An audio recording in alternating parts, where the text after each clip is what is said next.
e a todos que nos acompanham nessa noite de comemoração. Hoje é Dia dos Professores e é com enorme alegria que eu gostaria de iniciar parabenizando a todos os colegas presentes e a todos os colegas que nos ouvem nesse momento. Dizer que realmente, como eu comentava hoje à tarde com a Sinara, esse é um dia de comemoração, sim, uma profissão pela qual todos nós um dia passamos. E eu gostaria também de iniciar agradecendo imensamente à Comissão de Direito Público, que honrosamente me coloca na condição de debatedora, de mediadora nessa noite.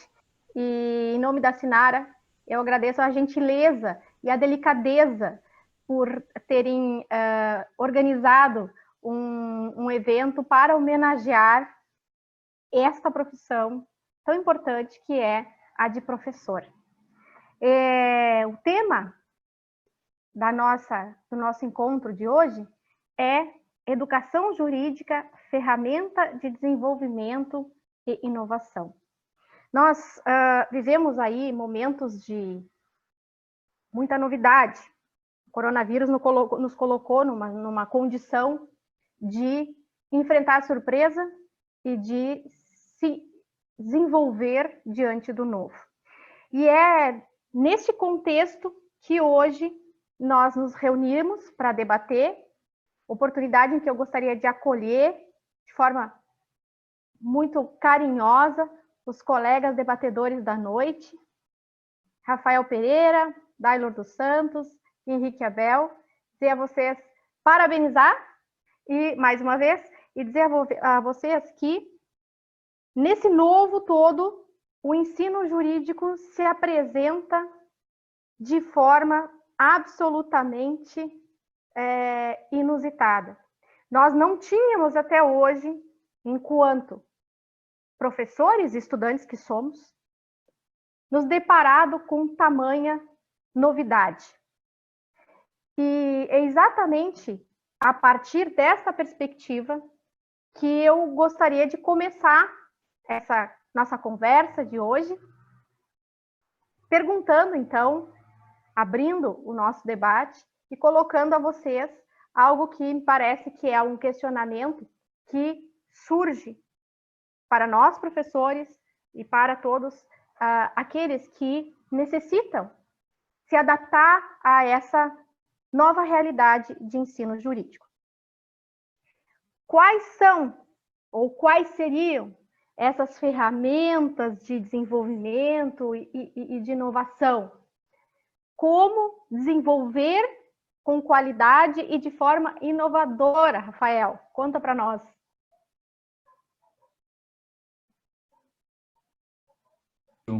Buenas, boa noite a todos. Começamos então, vi que já está rodando no Facebook ali, então a coisa ficou séria agora, né, Dailor, Henrique, Fernanda e demais presentes. Então, boa noite a todos. Primeiramente também agradecer à OAB, agradecer à Comissão de Direito Público pelo convite.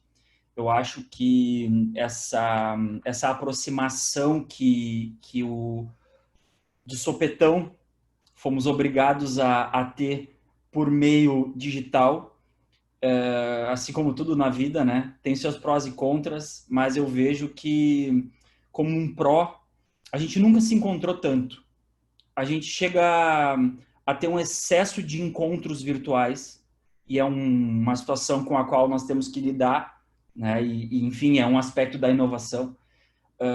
Mas sobre o ensino jurídico em si, eu vejo que eu posso até começar assim sendo um pouco, pode até ser antipático, né? Quem sabe para alguns, mas não é o objetivo, mas é só para daqui um pouco a gente poder até debater um pouco e ver convergências e divergências que sempre existem, né? Mas eu penso que a gente está muito atrasado. Eu penso que, na verdade, a pandemia nos trouxe uma realidade de que a gente estava muito atrasado, de que as tecnologias já existiam há muito tempo, as formas de se fazer o ensino, seja ele jurídico ou não, elas já estavam atrasadas há muito tempo. Os alunos já nos relatavam isso, e os resultados das próprias instituições de ensino já mostravam de que não fazia mais sentido para a maioria dos alunos a forma pela qual eles eram ensinados, e eu vejo aqui presentes, inclusive, alguns ex-alunos. Eu falei com o Aldrin ali, me mandando no privado, também, abração, Aldrin, aluno nosso lá da Fevale, né, aluno acho que foi do Dailor também, quem sabe também do Henrique, né, então, é legal porque a gente conversa em um ambiente aqui, OAB agora, mas temos essa proximidade muitas vezes com o aluno aqui. O Henrique foi professor da Fevale, eu também fui, o Dailor ainda é, né, ainda está presente lá no dia a dia de sala de aula, e a gente consegue trocar, ter esse bate-papo, e o meu diagnóstico sobre a inovação para o ensino é um diagnóstico bem, acho que bem pontual, mas bem forte, e quem me conhece, assim, nos espaços em que eu transito, eu sempre falo isso de uma forma muito tranquila, por fazer parte, né? Não apontando dedos, mas muito fazendo parte, dizendo assim, bom, estava atrasado. O ensino como um todo, ele não suporta mais o decorador de lei. O professor que chega em sala de aula, falando do ensino jurídico, o professor que chega em sala de aula e começa a falar a lei, me parece que ele está partindo de um pressuposto de que o aluno que está ali não sabe ler um pouquinho, interpretar, o que eu acho totalmente equivocado. Porque a lei está no Google. Então, o professor, em tempos de Google, ele tem que se esmerar um pouquinho mais. Até porque a concorrência aumentou, né, Fernanda? Henrique Dailor. Enquanto, quem sabe, antes ninguém via, ninguém traçava muitos limites de concorrência, porque daqui um pouco, assim, a concorrência era muito interna, era só aqui regional, de um com o outro, dentro da própria universidade, né? Agora a concorrência está muito maior. Agora eu assisto uma aula de um professor, que é um professor renomadíssimo, quem sabe, em nível mundial, e eu assisto através de um meio eletrônico. E aí o meu aluno também assiste. E aí ele consegue fazer uma métrica dizendo assim, poxa vida, mas olha só, a maneira através da qual eu estou tendo aula aqui e a maneira através da qual esse professor está acessando algumas coisas e me mostrando outros cenários. Então, a concorrência, ela está muito mais forte. Eu vejo que nós, professores, em um cenário jurídico já restritivo, já muito tradicional, já muito cheio de amarras por natureza, eu acho que nós temos que assumir uma posição de quebrar barreiras e de efetivamente trazer técnicas, disruptar esse sistema, porque a forma como, por exemplo, se trabalha, e aqui posso até desagradar a um e outro, mas enfim, mas já que vou falar, já que estamos aqui para falar, falamos, né? Mas o EAD que nós temos no mercado é uma piada, né, Fernanda? O EAD que nós temos aí no mercado é jogar PDF para dentro de uma plataforma online. Com todo respeito a instituições, mas eu não pago por isso. Eu não pagaria por isso. E eu acho que quem está pagando está totalmente insatisfeito. Então, a maneira através da qual o ensino está sendo colocado, ela está se refletindo no bolso das próprias instituições de ensino, que perdem alunos a cada semestre, que não, os próprios clientes, então, né, consumidores daquele produto, não veem mais sentido em consumir aquele produto e conseguem, muitas vezes, suprir gaps ou lacunas que ficam, e é natural que fique, né, conseguem suprir, inclusive, de graça, com bom conteúdo, através de YouTube, através de plataformas de ensino que trazem preços muito acessíveis, né? E aí o que acontece? Aí a instituição tradicional de um lado reclama, diz que esse mercado é um mercado, vamos pensar assim, que está sendo cabal, está sendo, enfim, está canibalizando esse processo de ensino. Só que assim, eu vejo que, por exemplo, a forma como um currículo é colocado dentro de uma instituição de ensino formal, e são todas aqui, né, todas no mundo quase, eu vejo que não faz mais sentido. Então, ou a gente inova partindo do básico, para depois chegar em tecnologia, para chegar em compartilhar, né, Fernanda? Para chegar assim, o que o cara lá do jornalismo, o que o cara lá da produção audiovisual, o que o cara lá dos jogos digitais contribui comigo, com o Dailor, com o Henrique. O Henrique gosta muito de jogos também, né? Gosta muito de ensino, gosta muito de literatura, gosta muito de música. Como é que a gente vai conversar com esses atores para a gente produzir aula efetivamente diferenciada? Sempre fui muito chato com isso, sempre fui. Então, eu penso que ou a gente toma as rédeas desse processo de produção, eu, o Dailer, o Henrique, a Fernanda, todo mundo que está presente nesse sistema, e a gente, não, pera lá, essa aula que eu estou dando, vamos combinar que essa aula nem eu estou mais aguentando, né? Ou a gente toma essas rédeas, ou não adianta falar em inovação da boca para fora, porque o processo de inovação, ele agora está muito claro para todo mundo o que é, e os acessos, eles diminuíram as distâncias, o acesso eletrônico. Então, eu acho que é por aí, sabe, Fernanda? A inovação, ela não é simplesmente a tecnologia, muito pelo contrário. A tecnologia é meio. A inovação é para trazer pessoas para dentro desse sistema. É para falar em pessoas. E aí a gente estava passando um videozinho ali antes, ali esses 4K, eu adoro esses vídeos em 4K, do Vale do Silício. E aí eu, num desses encontros que eu tive aí, tive um amigo que foi lá para o Vale do Silício e aí me deu um relato. Tu pensa que vai chegar no Vale do Silício e que vai ser só carro voador e que vai ser uma loucura? E aí tu chega lá e dentro daquele sistema que eles construíram, estou falando do Vale do Silício porque, digamos, é a meca da inovação no mundo, né?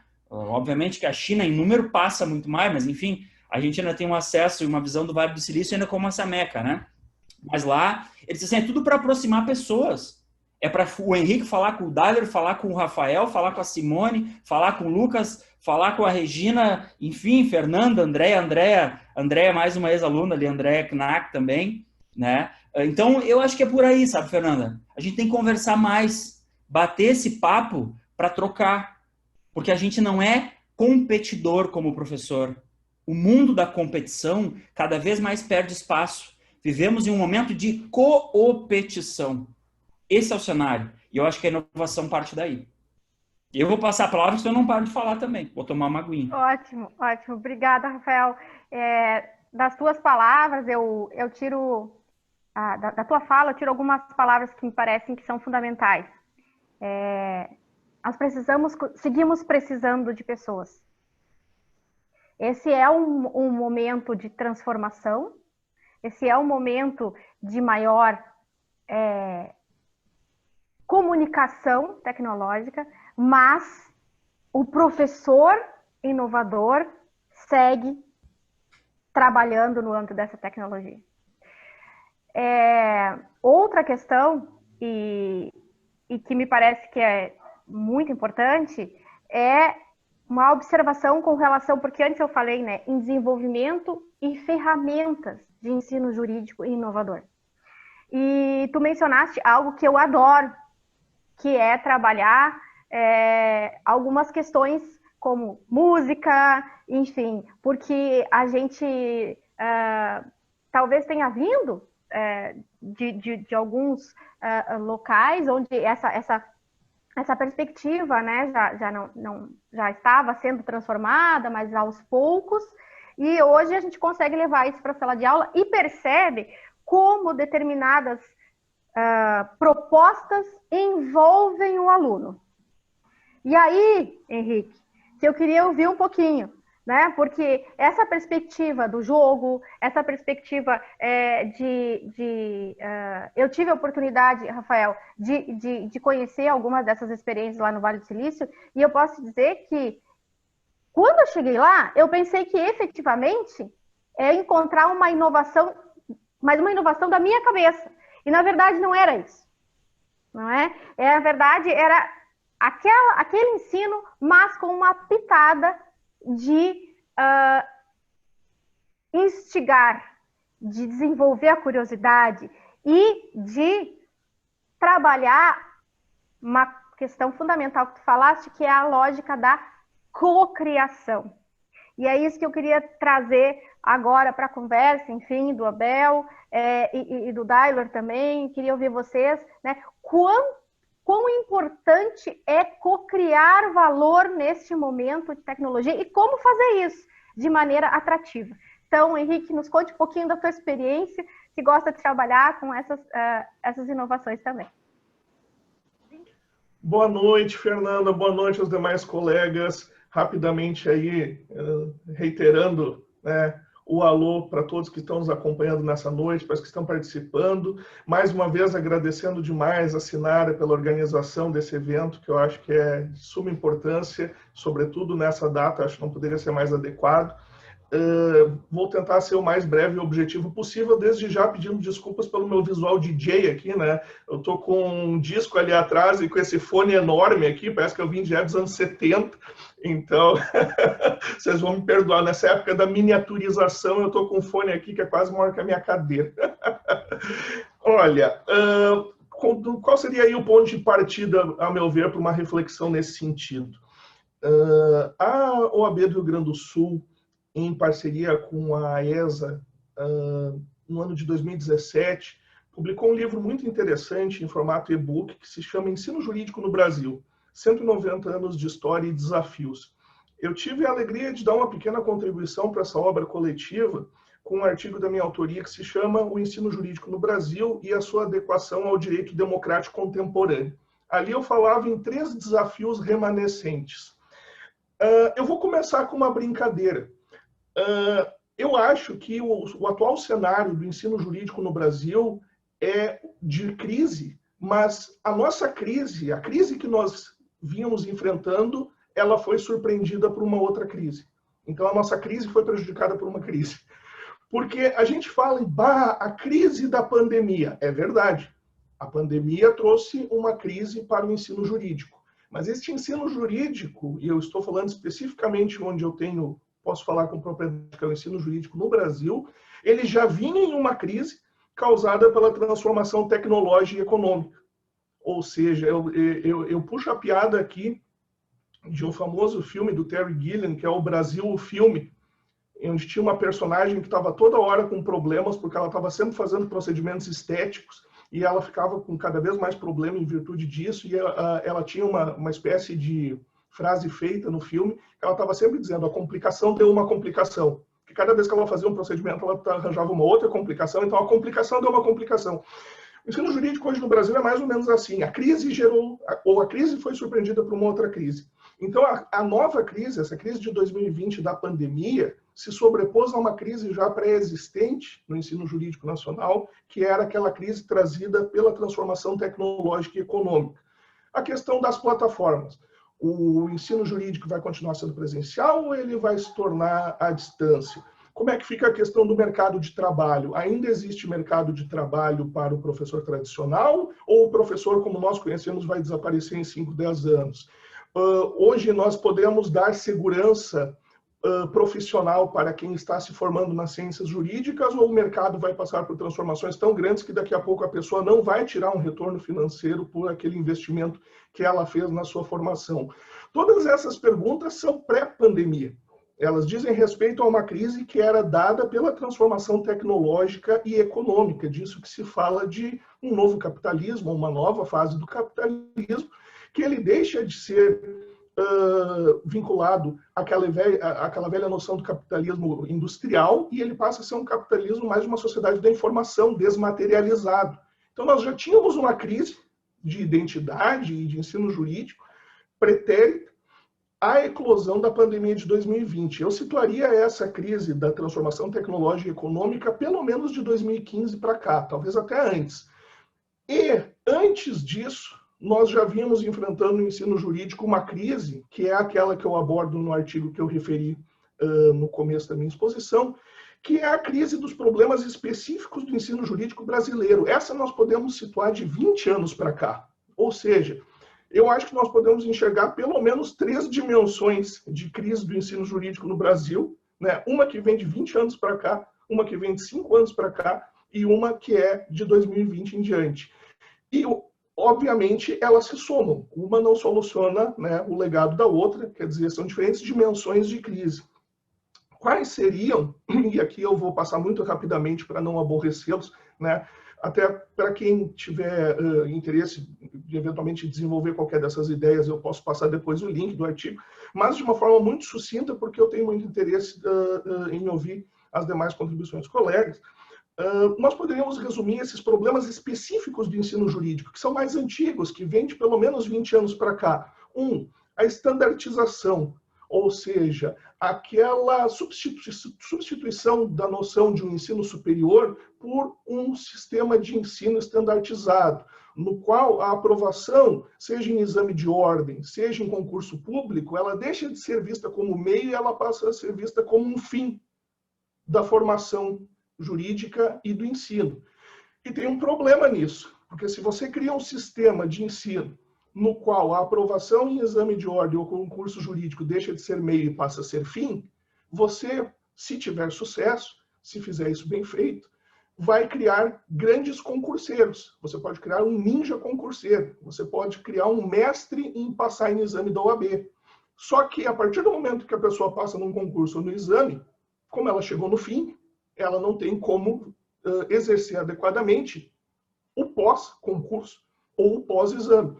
Ou, dito em outras palavras, exercer de uma maneira adequada uma carreira jurídica propriamente dita, que deveria ser este o fim do ensino jurídico e não o concurso ou o exame, que deveria ser encarado como meio.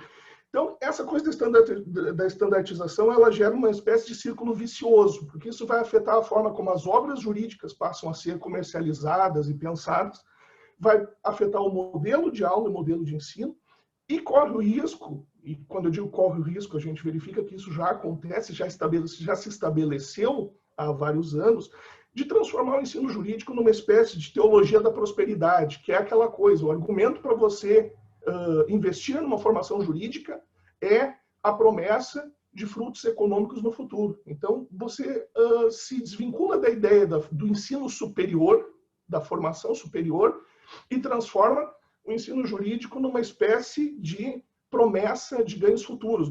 Tu vende isso como um produto que é uma espécie de uma teologia da prosperidade. Isso gera uma degradação muito grande no próprio produto, por assim dizer, que você está vendendo. E aqui a gente tem que deixar claro que não cabe a gente cair numa crítica fácil, né, ou apressada às instituições de ensino. Porque, por um lado, as instituições de ensino precisam ter o cuidado de preservar a integridade e a qualidade do ensino e do produto, por assim dizer, que elas oferecem no mercado. Por outro lado, a gente tem que reconhecer que as instituições de ensino estão necessariamente sujeitas à lógica do mercado e precisam sobreviver dentro dessa lógica de mercado. Então, toda solução, toda adaptação e toda melhoria que nós formos sugerir nesse contexto, ela precisa ser pensada e entendida dentro de uma lógica própria do mercado. Então, a gente pode ter diferentes opiniões ideológicas, ou, eu acho que a sociedade ideal seria assim, eu acho que a sociedade ideal seria assado, mas a gente tem que pensar que, ao fim e ao cabo, a gente vive dentro de uma ordem econômica capitalista e essa lógica de mercado se impõe às instituições de ensino e elas precisam sobreviver adequadamente dentro dessa realidade. Agora, isso não significa necessariamente que você vai ter que se vender ou que você vai ter que degradar o produto que você comercializa. Então, a existência simultânea dessas diferentes dimensões de crise dentro do ensino jurídico torna a coisa toda mais formidavelmente difícil de resolver. Porque hoje a gente está vivendo num momento em que a gente não pode nem apontar soluções que nós poderíamos dizer assim como definitivas, porque a nossa própria percepção do que nós podemos esperar em termos de futuro para a realidade do mercado de trabalho e para a realidade econômica para 5 e 10 anos, nós precisaríamos de uma bola de cristal para saber, porque a gente está vivendo num momento de transformações muito rápidas. E claro, esse tipo de coisa, sobretudo quando a gente pensa, por exemplo, nos problemas causados agora de 2020 em diante, pela pandemia especificamente, eles se tornam muito agudos. Por exemplo, como o Rafael bem apontou, nós vínhamos num processo de informatização muito lento e muito precário até então. Tanto é que agora nós estamos assistindo, não só no âmbito educacional, mas no próprio âmbito das instituições, do Poder Judiciário, por exemplo, uma espécie de informatização acelerada, porque estão correndo atrás do prejuízo e passando por um processo de informatização cuja tecnologia para fazer isso já estava aí há vários anos. Mas agora nós fomos meio que todos nós pegos de calças curtas. Então a gente está, de certa forma, correndo atrás do prejuízo. Então nós estamos passando esse ano, nessa nova crise gerada pela pandemia, por uma questão de uma informatização forçada e acelerada. Quer dizer, a gente não está podendo passar por um processo de uma adaptação mais gradual.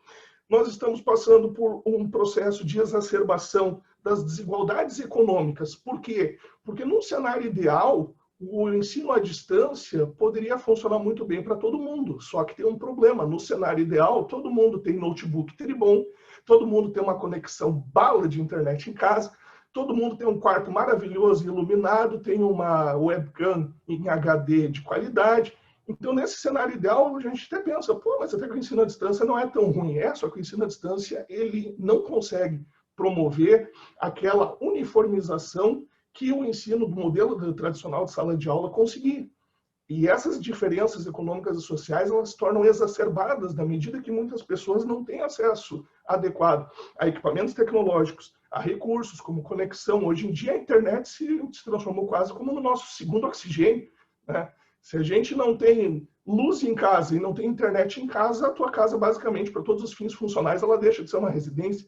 Então, nós nos tornamos dependentes da internet, de uma conexão de alta qualidade, de uma forma como nós não poderíamos pensar há alguns anos atrás.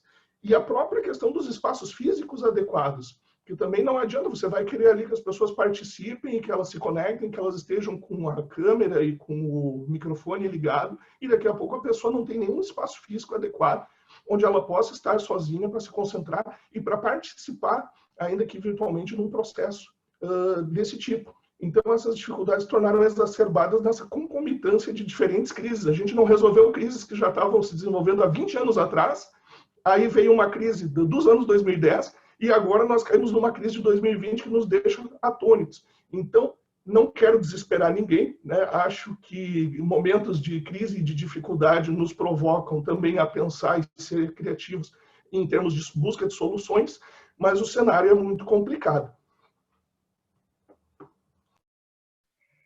Obrigada, Henrique. Sempre muito bom te ouvir.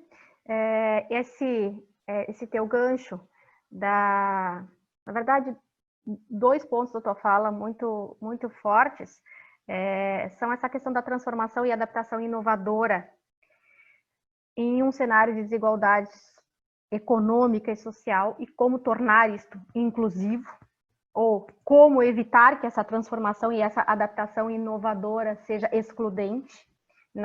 Basta nós olharmos para a realidade que nos circunda entre grupos que podem ter acesso ao ensino remunerado e os que não podem.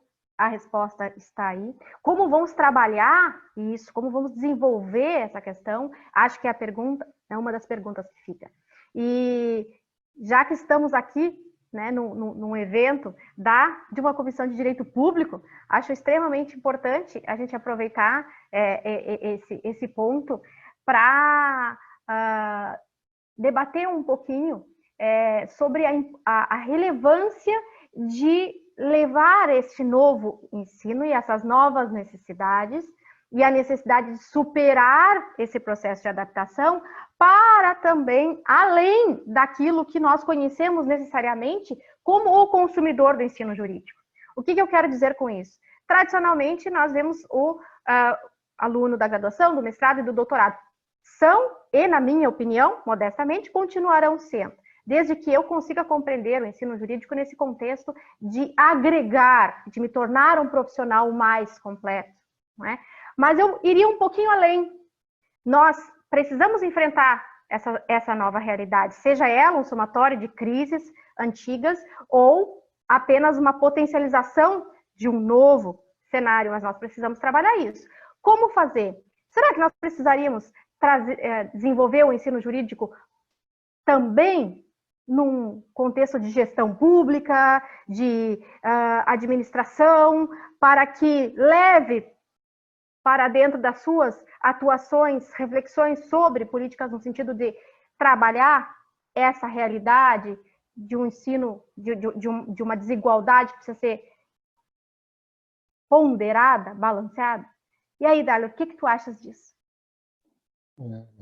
Olá, Fernanda, boa noite a todos os presentes, uma boa noite especial ao Pereira. Eu carinhosamente chamo Pereira, porque eu tenho ele entre os meus amigos, né, que tive a oportunidade de conhecê-lo na Fevale, o professor Henrique também, quero dar os parabéns.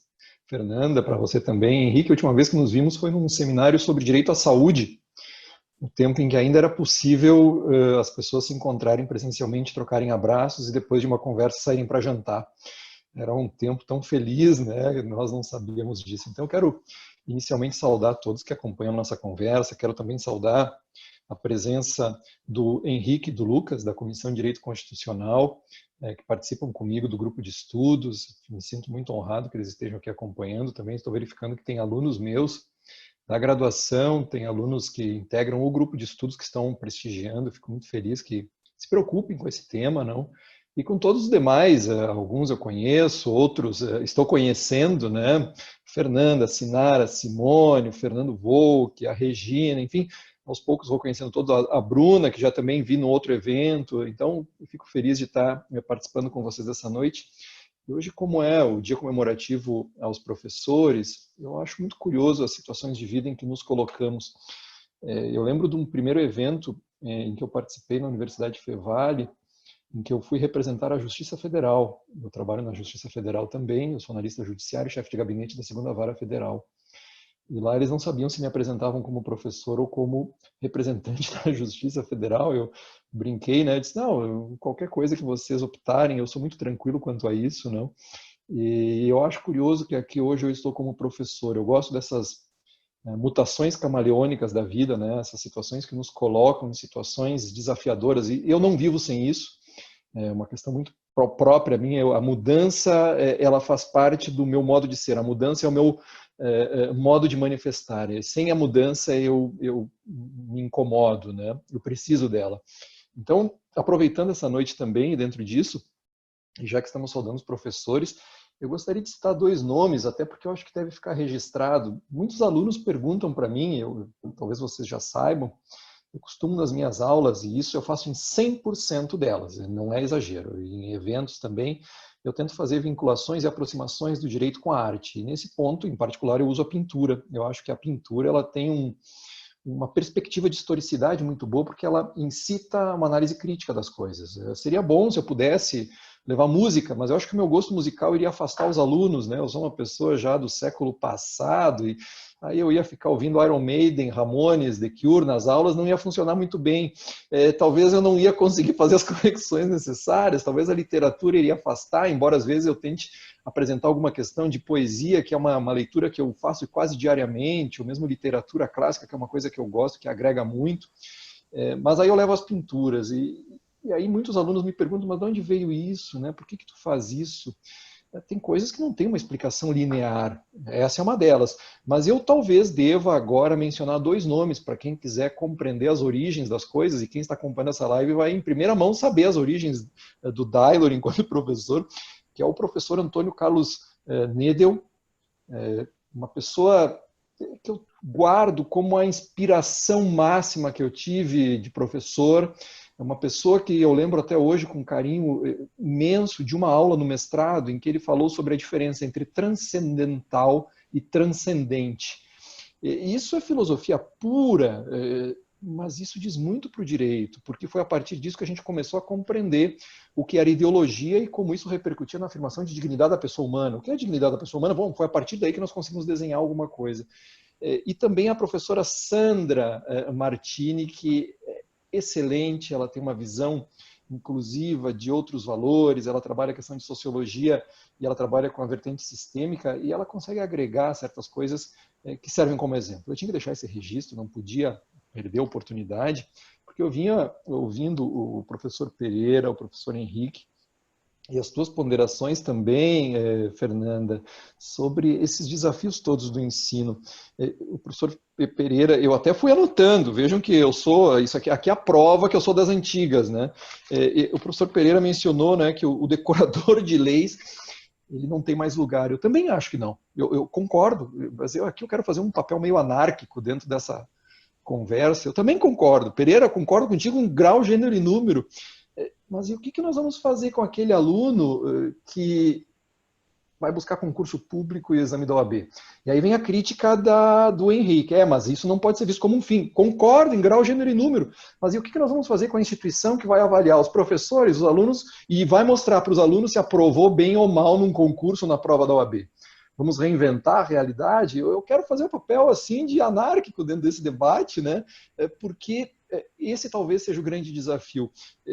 Eu também acho que o direito, e aí quando eu falo do direito, é do direito enquanto ciência jurídica, se é que é possível, se é que existe ciência jurídica.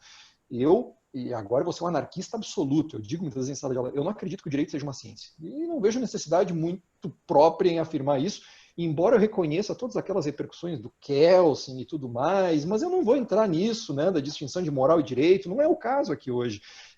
Mas se eu vou falar de crise, eu tenho que entender que o direito enfrenta uma crise.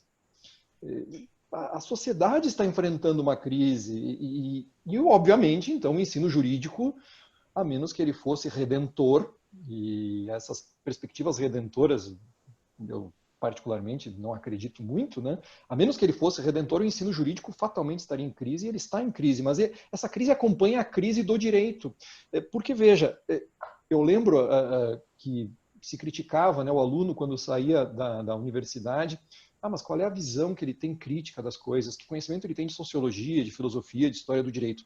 Qual é que foi a solução encontrada? E as universidades, ninguém falou nada, estava tudo bem quanto a isso. Vamos colocar em concursos públicos provas de filosofia, provas de sociologia, conteúdos de história do direito. Mas que ótimo, né? Aí nós transformamos aquilo que era para ser uma análise prévia e pressuposta, né? Como, por exemplo, direitos humanos. Eu acho que isso é pressuposto para qualquer conversa. Nós colocamos a filosofia, a sociologia e essas formações críticas que o aluno deveria ter como uma espécie de... Você vai enfrentar questões objetivas, vamos decorar o que o Aristóteles falou no livro tal, vamos decorar o que o Heidegger delimitou no... Ou seja, nós retroalimentamos, é uma espécie de círculo vicioso, né? A fera é uma coisa, é tipo o processo do Kafka. Porque é surreal, nós criticamos e qual é a resposta que nós damos para a crítica? Não te preocupa a crítica, nós vamos te ajudar a continuar sendo crítica. Esse é o ponto, porque aí nós transferimos o problema para dizer para o aluno, você tem que estudar filosofia. Não é para ter senso crítico, é porque vai cair numa prova. E vai cair questões objetivas disso. Aliás, imaginar questões objetivas de filosofia, para mim, chega a ser um verdadeiro contrassenso. Eu confesso a vocês. E aí, como é que eu vou abordar isso em sala de aula? Por quê? Porque se eu for abordar num ponto de vista da oralidade, por exemplo, eu gosto muito disso que nós estamos fazendo. Às vezes eu vou ter uma sala de aula com dezenas de alunos. Pronto, inviabilizou. Porque aí, ao mesmo tempo que eu não tenho como ter 10 alunos para tratar essa oralidade, eu tenho que compreender, e foi pontuado aqui, que a instituição também deve uma resposta em razão do mercado. Ela tem que pagar suas contas, a conta de luz, os seus funcionários, a mim, que dou aula lá, eventualmente, né? Esse é o ponto. Aí eu acho, pelo menos que é algo que me incomoda, acho que a grande pergunta que deveria permear a nossa análise final seria o seguinte: que tipo de educação eu quero dar para o aluno de direito? E aí talvez o meio vai ser meio. Que tipo de aluno eu quero formar? Porque aí, de fato, o que o Henrique falou ontem, eu participei de uma live, videoaula live, eu já nem sei mais os nomes que se dá a isso, promovida pelo Instituto Criança na Mídia. Se alguém pôde acompanhar, foi muito, muito profundo, assim, aqueles encontros que são interessantes. Foi o que aconteceu ontem, assim, houve uma sinergia, né? E apresentamos dados lá, por exemplo, que nós temos desvio de idade padrão de ensino que acometem mais de 6 milhões de crianças no Brasil, dados de 2018. Bom, se isso acontecia antes da pandemia, agora que as escolas públicas não estão tendo videoaulas, seja porque as escolas não têm meio, seja porque as famílias não podem comprar esse paramento todo, Henrique, de câmeras, computadores e Wi-Fi, né, porque nós precisamos. O que vai acontecer com a educação em 2022, em 2023? Bom, vai chegar o momento em que esse aluno vai estar pleiteando ou entrando na faculdade de Direito. E aí nós vamos estar estratificando, porque só alguns abençoados conseguirão. Ou talvez vai haver um nivelamento abaixo do que se espera. E o que a faculdade vai esperar desse aluno? Que tipo de senso crítico e de análise eu vou esperar? Então, que tipo de formação em direito eu quero?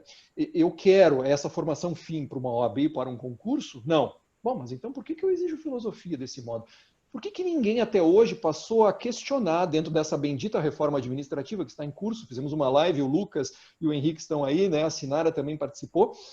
A Fernanda, inclusive, a sua xará, a Fernanda, a outra Fernanda, foi a mediadora desse encontro. Na reforma administrativa que está em curso, ninguém levantou essa lebre, esse problema.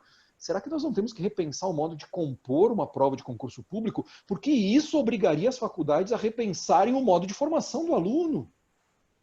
Não, está tudo muito bem, mas agora nós vamos piorar. Agora nós vamos fazer carreiras de caráter efetivo e carreiras de Estado. Quais são as de Estado? Não sei, o gestor vai estabelecer depois, nós vamos ter leis próprias para isso. Bom, nós estamos prestes a piorar um problema.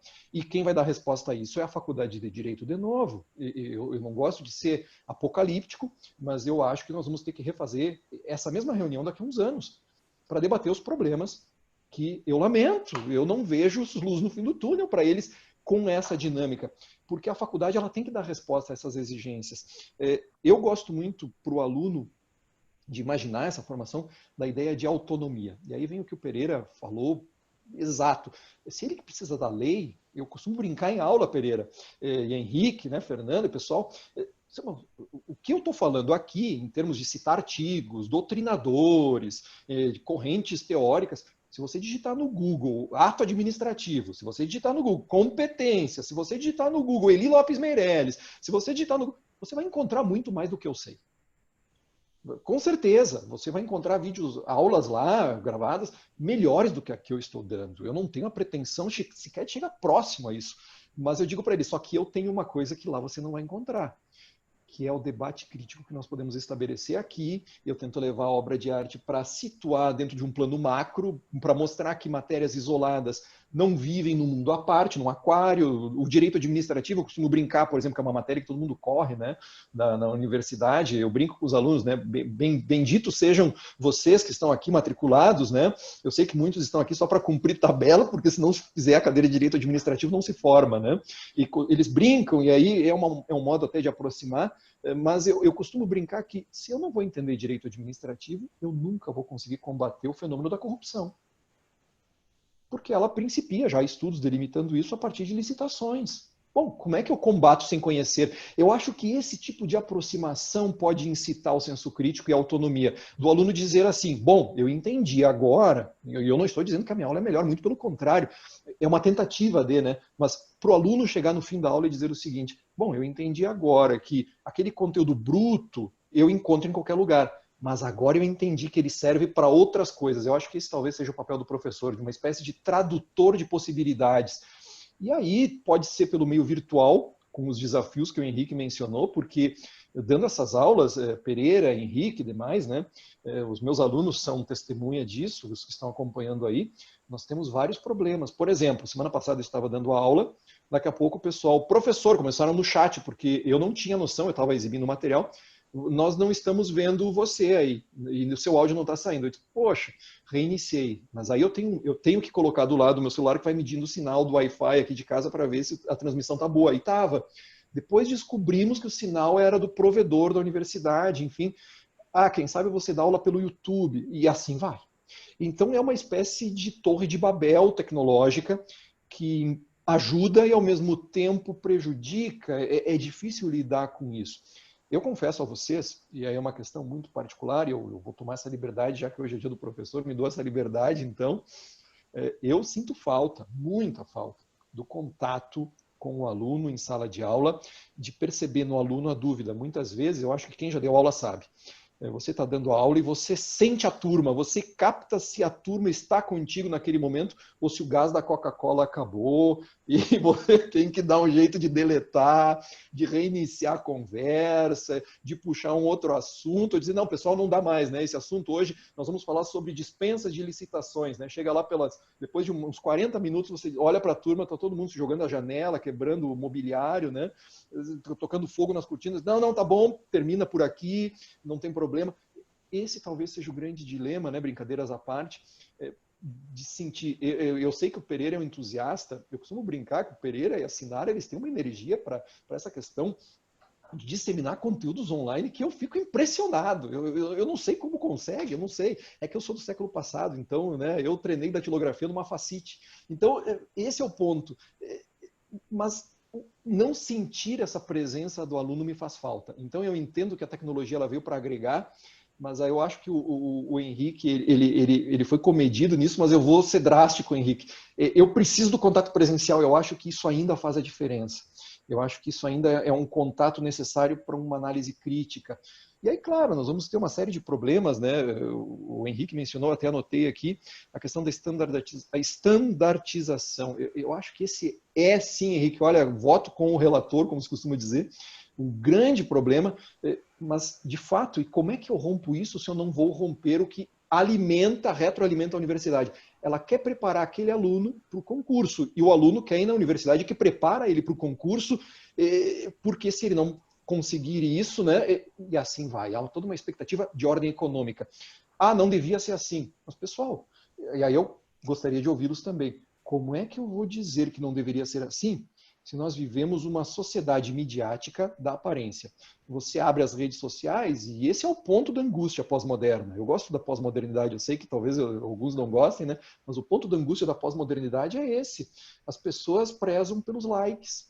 As pessoas gostam de mostrar uma vida extremamente feliz, mas essa vida é parcial. Eu não costumo ver relatos sinceros. Aliás, eu nem quero. Aliás, quando eu abro as redes, eu sei que eu só vou ver pessoas viajando para os melhores lugares, comendo nos melhores restaurantes, fazendo as melhores coisas, vivendo os maiores dos amores, tendo as melhores das famílias. E aí eu me pergunto, mas onde é que foi que eu errei? Porque eu não consigo ser tão perfeito e bonito assim. É uma coisa impressionante isso. E aí, como é que eu digo para o aluno que está imerso e vive nessa realidade pós-moderna, né, de quebra de sentidos, como é que eu digo para ele, olha, nós temos que compreender que a dignidade... É muito delicado, eu confesso a vocês que muitas vezes eu passo por esse dilema. Eu sim tento nas aulas fazer um balanço, não sei se eu consigo, os meus alunos estão aí para criticar ou para elogiar, não sei. Eu tento fazer sempre um balanço de nem 8 nem 80, no seguinte sentido. Pessoal, nós temos que ter um senso crítico e compreender a razão de ser e o fundamento das coisas que nós estamos estudando, e por isso é importante história, memória, arte, mas nós também temos que ter um sentido objetivo de foco, porque, do contrário, você também tem que dar uma resposta e não vai conseguir dar para essas expectativas que são depositadas nas suas mãos. É aquela velha história, né? O que você estudou em direito administrativo? Ah, o professor falou sobre direito administrativo antes e depois da Revolução Francesa. Ah, e aí? Não, todas as aulas falou sobre isso. Ah, legal, mas e aí, né? E aí, como é que eu vou exigir desse aluno que depois vai ter que pegar esses conceitos basilares e primários, ato administrativo, dignidade, direitos humanos, para trabalhar em inovação? Porque ele tem que saber o básico. Não adianta eu dizer para ele, não, nós vamos estudar agora o Heidegger, Direito Constitucional 1, né? Heidegger, agora o ser, né? O dever ser, o ser aí. Ótimo, ninguém duvida da pertinência disso. Mas como isso vai instrumentalizar? Eu brinco com o aluno, né? Não, nós temos que entender competências, por exemplo. Competências lá, o que compete à União, aos estados, aos municípios. Ah, mas isso é chato. Mas só que é isso que vai te permitir avançar para uma análise um pouco maior depois, porque, do contrário, você vai para uma análise maior depois sem saber o que está falando. Ah, devia mudar, mas você sabia que já tinha mudado? Não. Então, é difícil esse balanço, é um dilema, né? E aí, eu também, para não me alongar, eu acho que eu já falei demais, né? Fernanda, você me corte o microfone aí, só faz assim que eu paro, né? Só para concluir, né? Me parece, e aí depois de tudo que vocês avançaram, que o grande desafio é fazer com que esse aluno seja autônomo. Autônomo no sentido de buscar um conhecimento, sabendo que tem lá no Google o grosso do que ele precisa, essas informações basilares, mas que o senso crítico parte de uma coparticipação com os outros colegas, com o professor. Esse talvez seja o grande dilema, Pereira, que nós estamos enfrentando agora, Henrique, Fernanda, né, dentro do ensino virtual, das videoaulas, porque não há essa interação. E aí, só para dar alguns exemplos, a gente brinca, né? Houve uma aula em que a turma estava dizendo o seguinte, como é que vocês estão e tal, né? E aí começaram a brincar, e eu acho isso muito saudável, Nós chamamos agora meu Deus, me fugiu o nome do aplicativo de teleentrega de comida. Enfim, né? Nós chamamos ali para entregar tal coisa. Daí outro, não, eu preparei não sei o quê, eu estou tomando vinho. Pô, que maravilha! E eu aqui falando. E daí é comum também agora o aluno ficar ouvindo a aula, e é compreensível, e eu fico falando para a tela, para o monitor. Dificilmente tem uma câmera aberta. E eu não vejo problema nisso, mesmo, por uma razão que me parece muito simples. Ao mesmo tempo em que a pessoa está vendo a aula, do seu lado, há alguém trancafiado na quarentena cozinhando, alguém está limpando a casa, a criança está correndo, alguém está fazendo uma obra, a casa está numa desordem, a pessoa quis ficar de pijama assistindo a aula. E é isso, né? E o outro desafio final dentro dessa ideia do ensino à distância, me parece, é a questão, pelo menos para o professor, de não saber mais onde começa a sua casa e sua vida privada e onde começa o instante da sala de aula, porque tudo acabou virando uma espécie assim de estúdio de transmissão. Eu tentei padronizar, eu acho que todas as minhas transmissões vocês estão vendo, eu venho para o meu escritório aqui da minha casa e foco aqui, me tranco, tento, na medida do possível, às vezes a minha filha, hoje ela não está aí, mas ela vem e quer participar. Esses são os desafios que os alunos têm também. Então, como é que eu vou exigir muito? É um dilema, e essa pandemia, me parece, aguçou muito essa problemática, não que nós não tivéssemos antes.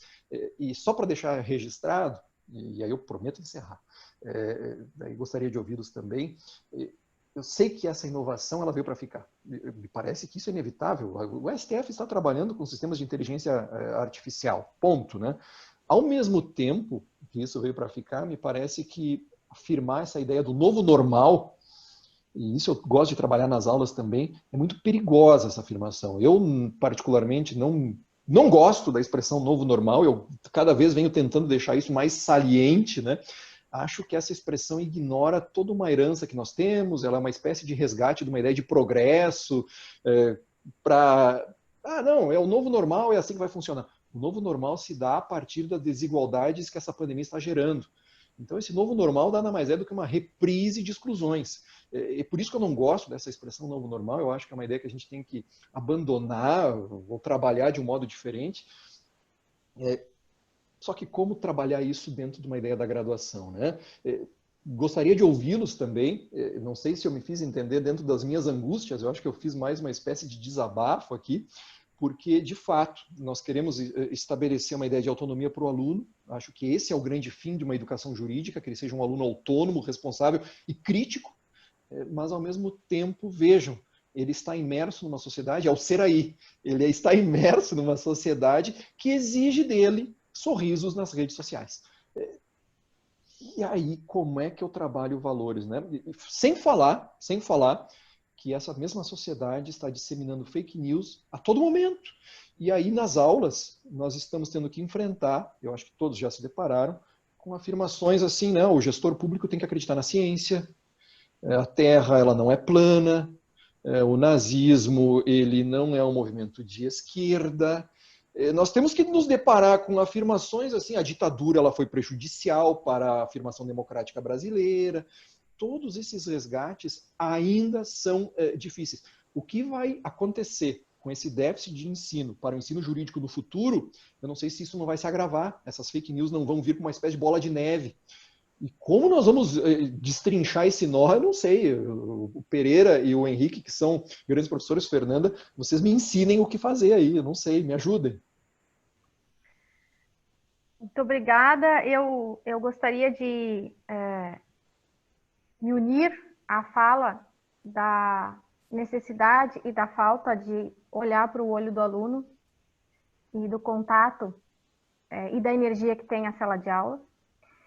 Eu tenho certeza que muita coisa vai realmente permanecer, mas a grande certeza que nós temos é que a mudança é constante, né? Então, principalmente diante da realidade que nós vivemos, muito ainda precisa ser aprendido, muito ainda precisa ser digerido, mas perguntas que ficam e que para mim ressoam muito forte é: que tipo de professor eu gostaria de ter? Que tipo de aprendizado eu quero? Qual é a formação que efetivamente eu preciso para ser um profissional que faz a diferença nessa sociedade que precisa ser transformada, que precisa ser melhorada. Então, eu acho que esse é um momento que conduz a esses questionamentos. Não sei até que ponto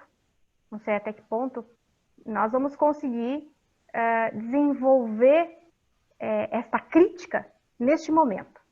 Mas eu tenho certeza que com o passar do tempo e com a observação que hoje a tecnologia nos permite, nós vamos, enquanto alunos, professores, telespectadores, consumidores de informação nesse mercado, nós vamos efetivamente ter condições de identificar aquilo que efetivamente agrega do que não agrega.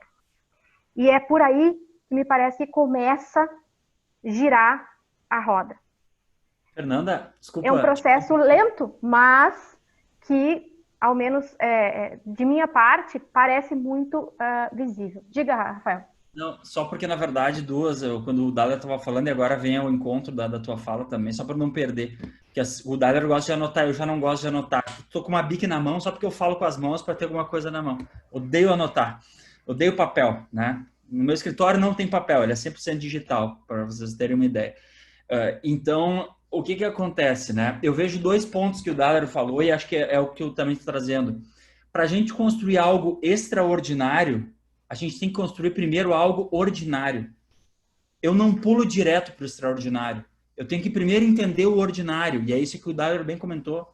Então, o que a gente vai ter que fazer, eu acho? A gente vai ter que entender o ordinário, e aí, pegando o do Henrique, né? A gente vai ter que ver onde é que falhamos no ordinário, né, Henrique? Para a gente estabelecer um mínimo que é inegociável. E daí, sim, a gente poder trazer um extraordinário. Agora, e aí, juntando também a fala do Henrique e as angústias ali, com as quais eu também concordo, eu vejo o seguinte, todo mundo vai no Burger King e tem refil. Tu toma quanto refrigerante quiser. Porque eles sabem que tu não vai tomar 50 litros de refrigerante que tu não consegue. Tu vai explodir a barriga, não vai dar. O que eu estou querendo dizer? Por que o aluno tem que entrar na faculdade se ele adorou a aula do Daler? Por que ele tem que fazer a aula do Daler uma vez só? Por que eu não respeito a velocidade do aluno para integrar? Por que eu não respeito a forma como o aluno quer fazer? Porque a gente só pensa no 8 e no 80. A gente pensa, não, ou é gremista ou é colorado. Né? Primeiro que ser colorado, não vou nem entrar nesse mérito aqui, né? É um negócio inadmissível, mas tudo bem. Né? Brincadeiras à parte. Tem outros possíveis aí. Pode ser Juventude, pode ser Caxias, pode ser São Paulo, pode ser Flamengo. A gente tem eu acho que a nossa formação nos leva a um 8 ou um 80. Por que se eu quiser fazer a aula do Daler de novo, porque eu não entendi direito, ou eu não estava no meu momento, por que a universidade não proporciona essa possibilidade? Ou de proporcionar que se eu quiser ir na aula do Daler, eu vou. Eu vou. Mas se eu não quiser ir, eu posso assistir de casa. E eu vou te dar o meu lado como professor, tá? Eu hoje, se me convidarem para dar aula presencial de novo, toda noite, eu não topo. Eu não quero mais. Eu não quero. Porque para mim não faz sentido eu me deslocar. Eu não quero me deslocar da onde eu estou. Eu não quero me privar de estar na praia na terça-feira, por exemplo, ou na segunda, que é o dia que dá onda, né? É segunda e terça que dá onda, sempre. Esse negócio é inacreditável. Eu não quero me privar de estar lá para ter que estar em outro lugar para cumprir com o que eu tenho que fazer. Então, eu entendo as angústias de todo mundo e eu acho que só porque a gente pensa no 8 ou no 80. Por que não um híbrido? Por que não um meio do caminho? Por que não diferentes experiências para dentro do corpo discente, para que o corpo discente saia aí, Dailor, em 5 anos, se sentindo preparado?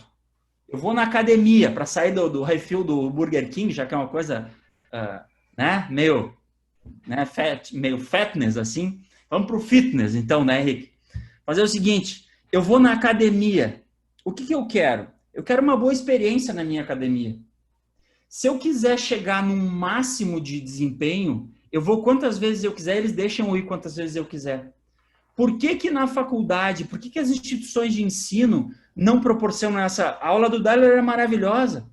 Aí ele fala lá que não iam querer ir no direito administrativo. Eu tenho certeza que se deixassem, iam ir 5 semestres fazer direito administrativo com o Daler. Tenho certeza disso. Então, eu vejo que algumas coisas em que a gente está pensando que são fora do comum, não é simplificar o que é complexo. Eu acho que esse é um processo equivocado também. Mas certas coisas são muito mais simples de resolver do que a gente pensa. Basta eu analisar a experiência do usuário e sair de uma mera análise de possibilidades ou impossibilidades pedagógicas. Então, eu vejo algumas restrições de ordem pedagógica, de ordem estrutural, de ordem até com, muitas vezes, de como cobrar, né? Porque é claro que nós estamos num sistema capitalista, né, Henrique? E é claro que a universidade vai ter que monetizar. É lógico que sim. Mas por que eu estou perdendo a monetização da universidade? Outra coisa, por exemplo, sobre essa questão dos acessos, né? O Klaus Schwab fala, é 1/3, 2/3. Acho que o Harari também fala num dos livros dele. A gente está trazendo o quê? Somos nós aqui o terço privilegiado, né? Nós aqui hoje presentes.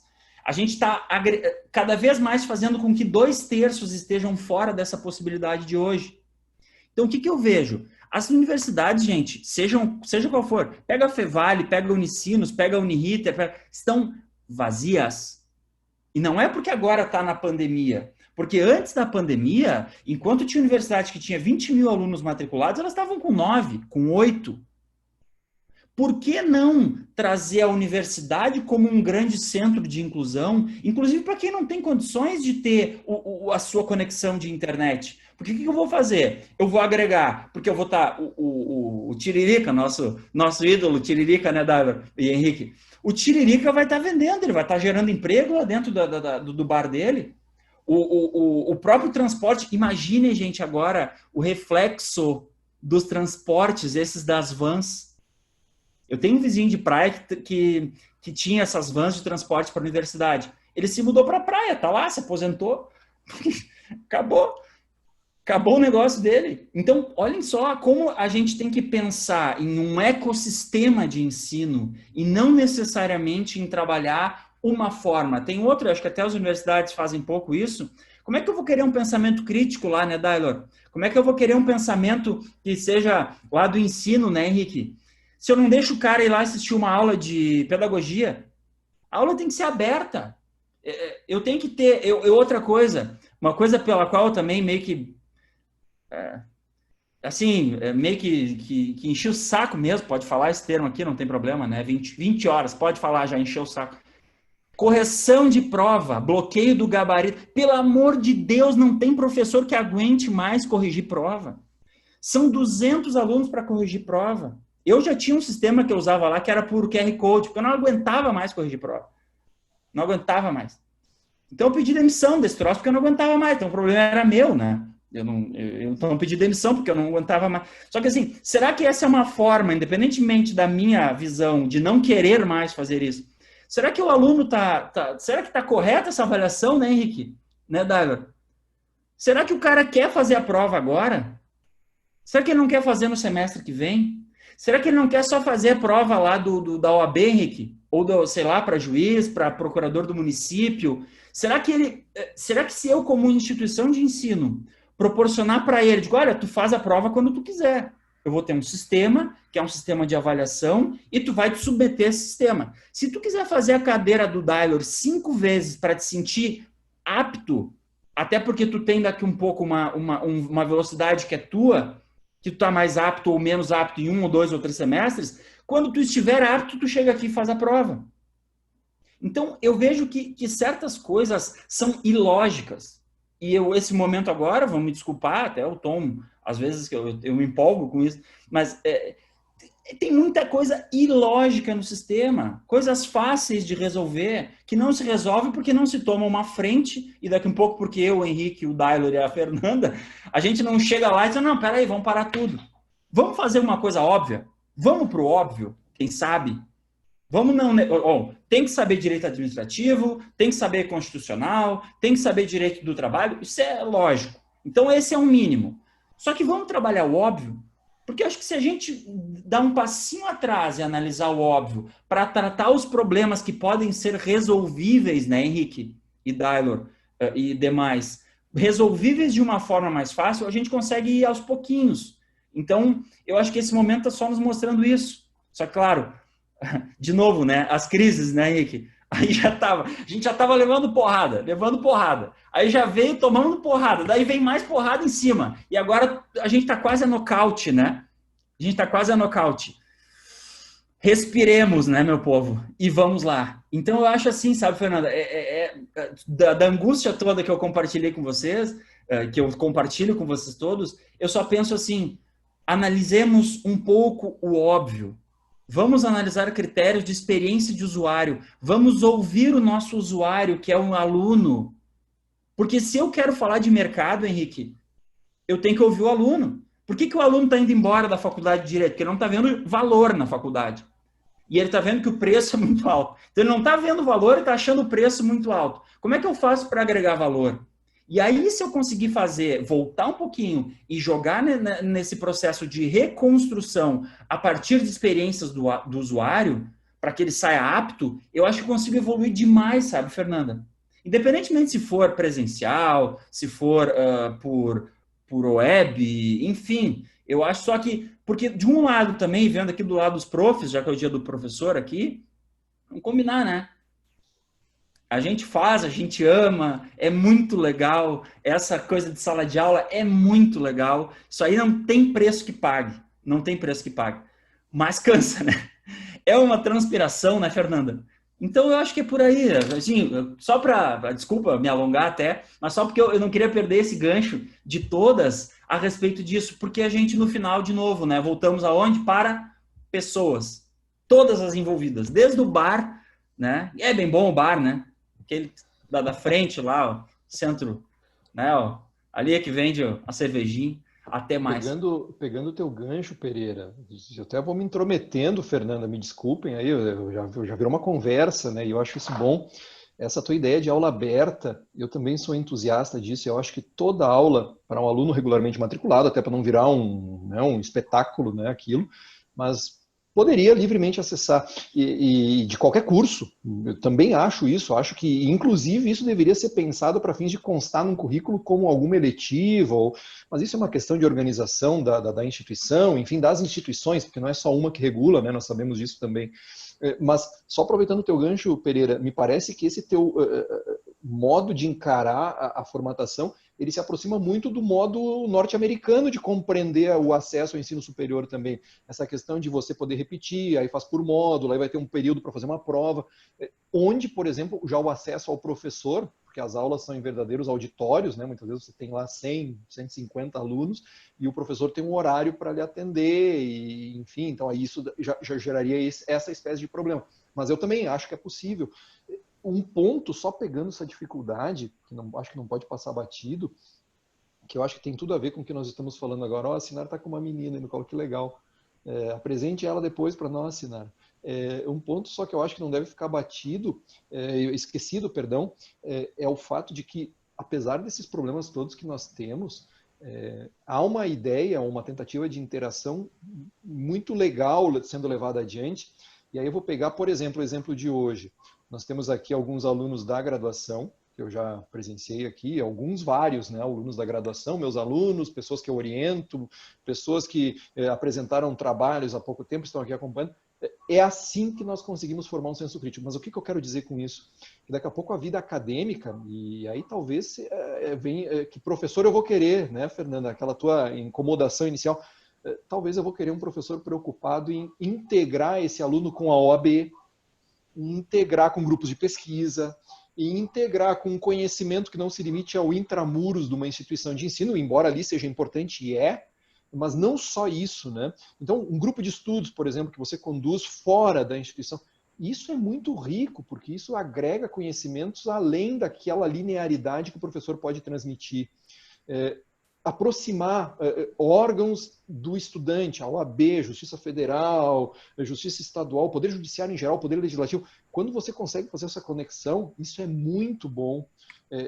Esse talvez seja o desafio. O buscar um professor, não sei se a expressão é correta, me corrijam, Pereira, Henrique, Fernanda, enfim, talvez buscar um professor, entre aspas, conectado, mas não conectado com as redes, né? Atualizado, disposto a interagir de um modo mais propositivo. talvez seja o que os tempos de hoje exigem, né? Alguém que consiga fazer essa interface. E isso é um desafio grande, porque você exige do professor que ele seja um perito naquilo que ele vai estar ensinando ou traduzindo em sala de aula, ele tem que saber muito bem aquilo, justamente para poder fazer essas pontes.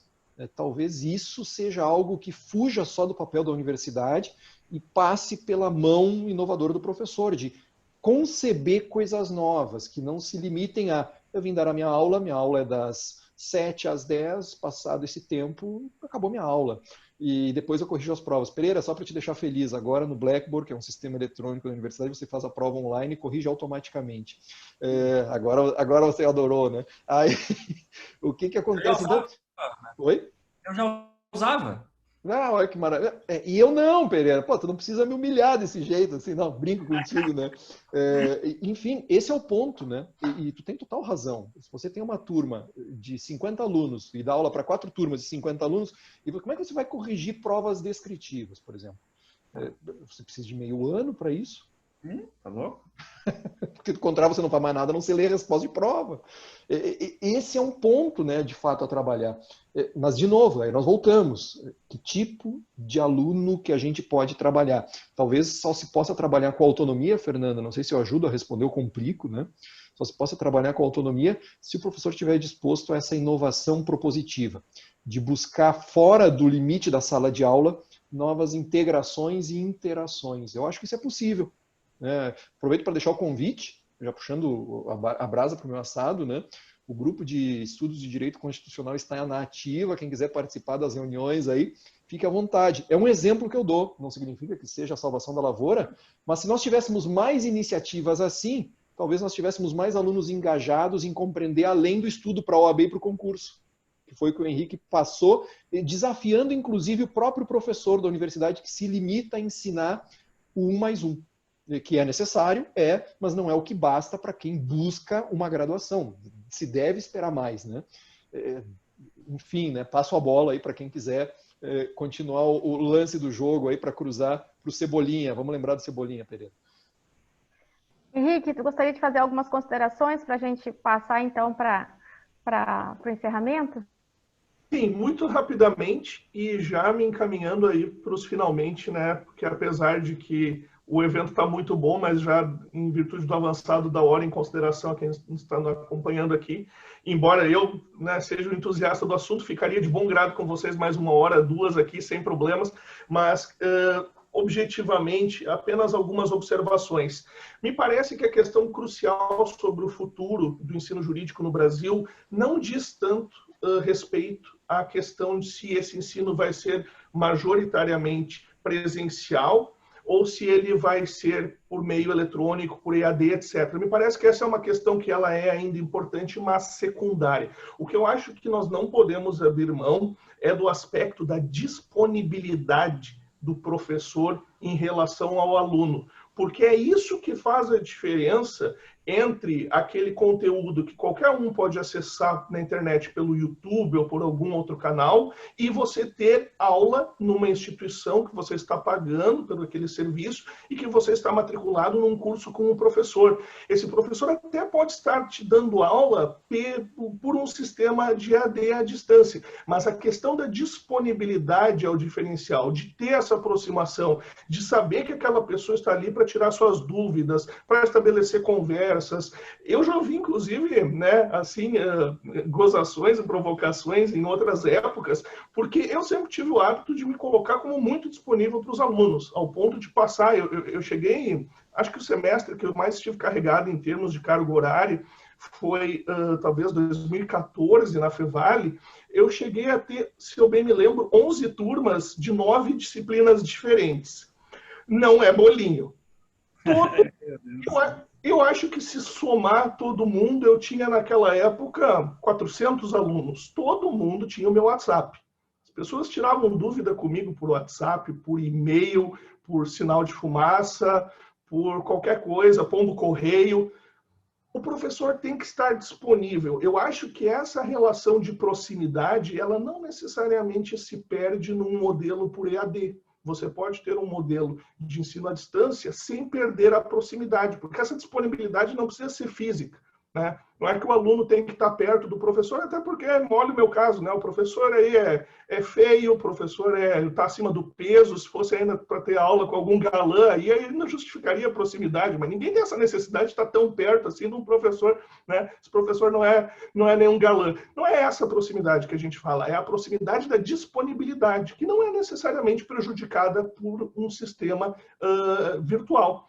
Agora, essa questão para mim é crucial, porque se você remove, se você transforma o sistema de ensino em uma coisa estandartizada por meio de uma intermediação tecnológica, sem nenhuma proximidade com o professor e com um afastamento completo entre professor e aluno, você, na verdade, está tirando todo o valor do próprio produto, entre aspas, embora eu não goste de ver o ensino superior como produto, mas a gente tem que reconhecer que ele tem pelo menos um pouco dessa característica do ponto de vista das instituições, sobretudo privadas, que precisam sobreviver dentro da lógica de mercado, então a gente respeita isso, né? A gente não está querendo aí ser idealista ou utópico em relação às instituições de ensino, mas você não pode chegar a esse ponto de comercialização porque tem algumas coisas, né, que, em última instância, não podem ser absorvidas integralmente pela lógica de mercado. Então, você precisa ter essa aproximação. Por que eu faço essa observação? Eu estava lendo uma notícia pavorosa esses dias, não me lembro se foi na Folha de São Paulo ou no Globo, de instituições de ensino em São Paulo que estão, por meio de EAD, aglomerando turmas ao ponto de que professores estão dando aula à distância para 200 alunos ao mesmo tempo. Isso não é ensino, isso é, sei lá, um comício, isso é um show, isso é uma live, o cara pode pegar o violão ali, um tambor e fazer um tchê-tchê-tchê, tchê-tchê. Isso não é ensino. Então, aí você está se enganando como professor, você está enganando o seu aluno. Você precisa, né, desse elemento da disponibilidade. A questão das provas, por exemplo. Claro, se eu vou ter uma matéria ali que é mais dogmática, eu posso fazer um modelo de prova mais objetivo. Mas como é que, por exemplo, eu vou dar uma cadeira séria de hermenêutica jurídica e eu não vou fazer uma prova dissertativa? Bah, mas eu tenho 35 alunos, daí pega quantas turmas eu vou ter, não sei o quê, quantas provas eu vou ter que corrigir e trabalhos ao longo do semestre. Era uma das coisas que mais me tomava tempo na época que eu estava dando aula regularmente na graduação, no momento não estou. Mas como fugir disso? Então, essa questão da disponibilidade me parece fundamental. É por isso que eu acho que é um desafio você trabalhando com o modelo presencial ou não, mas você tem que ter um limite para essa lógica mercantilista do ensino. Você não pode achar que você vai jogar nas costas do professor turmas de 200, 300 alunos e daí vira aquela coisa assim, tipo um pacto da mediocridade. Os alunos fingem que estão assistindo a aula, o professor finge que está dando uma aula proveitosa, e na verdade aquilo ali é só uma perda de tempo enquanto não chega o canudo da pessoa que está pagando por aquilo. Aí vira uma relação de troca comercial. E daí você perde completamente o sentido de continuar chamando isso de ensino superior. Porque a ideia de ensino superior ela tem um sentido ético. E aqui eu digo ético não no sentido de apelo ao moralismo, até porque no campo do direito a gente não admite, né, essa confusão entre moral e direito. Então não é fazendo um apelo à moral, mas ao ético, ao compromisso ético da formação jurídica. O que você precisa sair da faculdade entendendo e compreendendo em termos de uma ética do raciocínio jurídico? Nós não podemos perder isso de mão, independente da matriz tecnológica que a gente adote para o ensino jurídico. Perfeito. Agradeço aí as observações de todos, compactuo com algumas das colocações e das angústias, mas eu sempre vejo o novo como uma possibilidade, como uma oportunidade.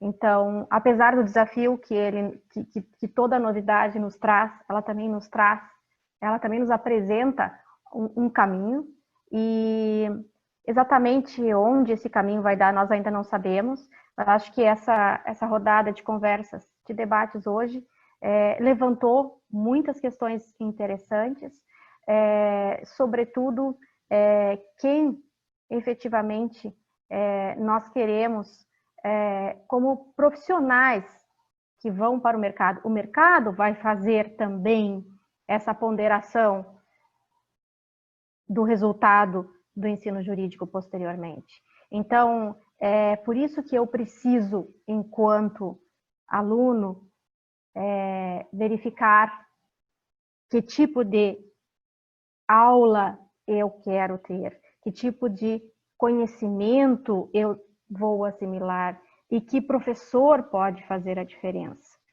Sim, nós precisamos de aulas reflexivas. Cada vez mais, eu acredito que isso vai extravasando os grupos de pesquisa de pós-graduação, onde eu ministro aula na Universidade de Caxias do Sul, e tanto no mestrado quanto no doutorado nós temos o grupo de pesquisa, mas cada vez mais, por uma questão de levar a sala de aula na graduação, a conexão do programa de pós-graduação com a realidade, alunos da graduação nos procuram interessados em querer ver, puxa, como eu posso refletir dessa forma, sobre esse assunto de uma forma diferente? Como eu nunca tinha pensado sobre esse ponto de vista. E que interessante. Então, isto é o que efetivamente sempre me encantou na minha outra profissão, além da advocacia, que é ser professora. E eu lembrava agora, estava antes de começar aqui, olhando as mensagens de Feliz Dia dos Professores, e eu queria agradecer muito aos meus alunos, que se não estão aqui, talvez possam posteriormente acessar esse bate-papo pelo YouTube, mas tem uma delas que eu já tinha conhecimento e que eu acho sempre linda, que é da Cora Coralina, que diz que feliz é aquele que transfere o que sabe e aprende o que ensina, né? E é isso, a profissão de professor é, em grande medida, um aprendizado. Então, é assim que eu gostaria de encerrar. Nós somos todos aprendizes deste novo momento, que nos coloca diante de grandes desafios, mas também nos oportuniza mudança para melhor. E quem sabe daqui a um tempo voltaremos a conversar para fazer um balanço dessa realidade que nós hoje observamos e que com certeza encerra, acho que com um saldo muito positivo de preocupação com um ensino inovador, um ensino tecnológico, mas acima de tudo, um ensino de qualidade, um ensino que faça diferença. E como eu sempre gosto de dizer que por trás do professor existe o ser humano, um ensino que possa formar pessoas melhores. É isso que eu gostaria de dizer e agradecer imensamente pelo convite, por ser moderadora desse debate. Mais uma vez, parabenizar a Comissão de Direito Público, a Sinara que organizou o evento, fez contato, nos convidou. Henrique, Dailor, Rafael, foi muito bom estar com vocês, todos os que estão presentes ainda até agora com a gente. E adelante, que muita coisa boa vem por aí e o ensino jurídico segue sim. Nós ainda vamos nos encontrar para verificar o saldo positivo disso tudo. Obrigada a todos e a todas. Fica aí a charge, a Sinara conseguiu colocar, né? Afinal, o que faz um professor? Na pior das hipóteses, toda a diferença. Eu realmente acredito muito nisso. Obrigada, gente. Até uma próxima. Boa noite.